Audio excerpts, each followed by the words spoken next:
दुनिया में पैसा बहुत कुछ है लेकिन सब कुछ नहीं है। आपके धन से कितने लोगों के चेहरों पर मुस्कान आती है और कितने लोग एक चिंतनपूर्ण सामग्री साथ लेकर के जाएंगे, ये बड़ा यज्ञ है। बहुत बहुत बहुत। जब राम पास में थे तो सीता को सोने का हिरण चाहिए था, और वही सीता जब सोने की लंका में बैठी थी तो हाय राम टैलेंटेड इंडिया न्यूज ने बहुत अच्छा चयन किया कवियों का, ये भी अच्छी बात है। आज देखो क्या बढ़िया गीत हुए। अभी तो 5-7 दिन पहले कवि सम्मेलन में फंसे, कवियत्री ने सरस्वती वंदना की और बहुत बेसुरा गा रही थी। वंदना के बोल थे, मां मुझे स्वर का ज्ञान दे।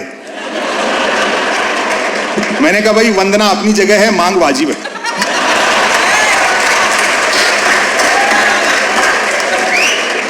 बहुत अच्छे। लोग कहते हैं संपत सरल जी, डॉक्टर कुमार विश्वास के संचालन में आपके 2-4 वीडियो क्या वायरल हुए, आजकल आप पैसा बहुत लेते हैं। मैंने कहा जी आने जाने का किराया और साथ के कवियों को सुनने का मेहनताना घटा दो तो बचता ही क्या। तो हमारे लिए सबसे अच्छा कार्यक्रम वह होता है जिसमें हमें सुनने में आनंद आता है, और आज का कार्यक्रम ऐसा ही है। मैं आपको बधाई और शुभकामनाएं देता हूं। स्वागत है, बहुत अच्छे यार। देश पर हमें भी उतना ही गर्व है और खुशी की बात है कि पिछले 4-7.5 साल में जो मेहनत हुई है, भारत फिर से विश्व गुरु होने में है। लगभग आउटर पर खड़ा है।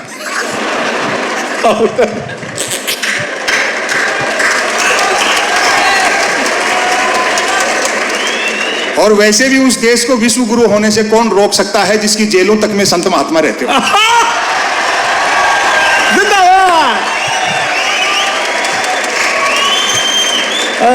संपत सरल।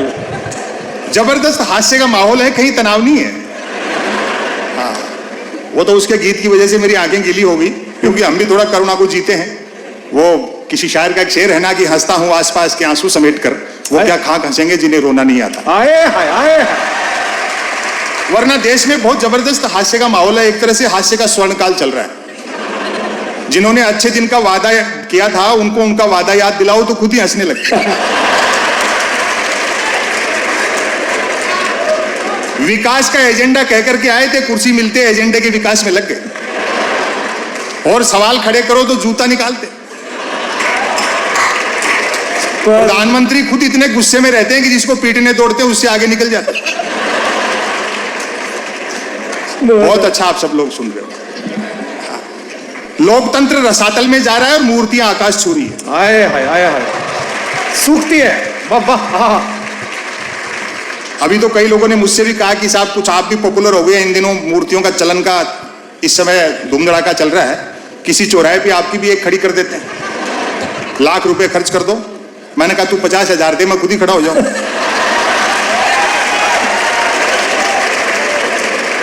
मेरे ये समझ में नहीं आती कि नेहरू को छोटा करने से पटेल कैसे बड़े हो जाए। वाह वाह जी, सरदार सरोवर के तट पे पटेल की सबसे ऊंची मूर्ति लगी है। उस सरदार सरोवर परियोजना का शिलान्यास ही पंडित जवाहरलाल नेहरू ने किया। इसलिए अपने जनप्रतिनिधियों से सवाल करो और स्वस्थ लोकतंत्र और प्रजातंत्र की जो बुनियाद है उसको और मजबूत करो। अभी तो बीजेपी के एक सांसद ने प्रधानमंत्री ने कहा था मेरा बूथ सबसे मजबूत, उसने मेरा बूथ समझ लिया। अपनी ही पार्टी के एक विधायक का चरण पादुका पूजन कर दिया। चरण पादुका पूजन। तो ये कुमार विश्वास कह रहे थे, बोले भाई जी यहाँ भी काम में मजा नहीं आया, जूते की जगह खड़ा होती तो रिजल्ट और बेटर रहता। हिंदी की स्वाचिक परंपरा को विस्तार और गहराई देने वाले डॉक्टर कुमार विश्वास को आप रूबरू सुनते हैं, मैं समझता हूं कि एक अविस्मरणीय क्षण है। जैसी मेधा है, जैसा अद्भुत प्रस्तुति कौशल है, आपने देखा होगा कवि सम्मेलनों में ये चीज सुनने सुनाने को कहीं मिलती नहीं।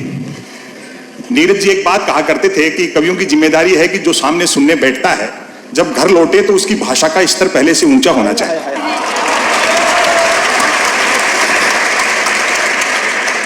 जो आत्ममुग्ध नेताओं का नाम ले लेकर के यशगान करते हैं, अमन अक्सर की प्रस्तुति से उनको यह भी सीखना चाहिए कि 22-24 साल का बच्चा कितना गहरा सोचता है।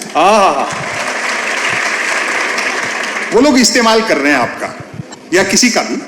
जब समय निकल जाएगा चीजें बदल जाएंगी। जिन्हें मार्गदर्शक मंडल में डाल दिया उनको समझ में आ गई ना कि राम किसी मठ में नहीं घट में रहते।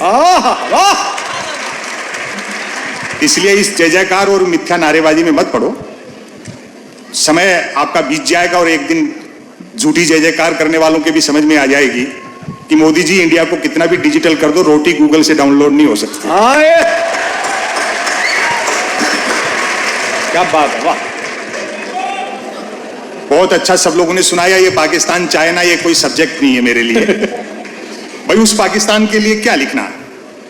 जितनी पाकिस्तान की जनसंख्या है उतने तो अपने यहाँ 24 घंटे फ्री वाईफाई के चक्कर में 4G टावरों के नीचे बैठे रहते हैं।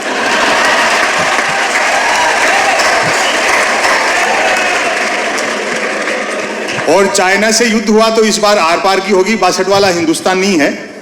अपन जीतेंगे और उस खुशी में फिर चाइनीज पटाखे फोड़ेंगे।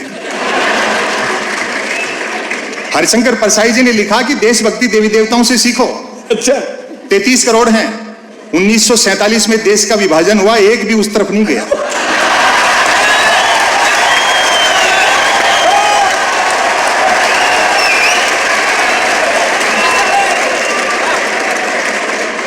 देश से हम भी मोहब्बत उतनी करते हैं, लेकिन मिथ्या राष्ट्रवाद और सच्चे देश प्रेम में अंतर होता है। क्या बात है।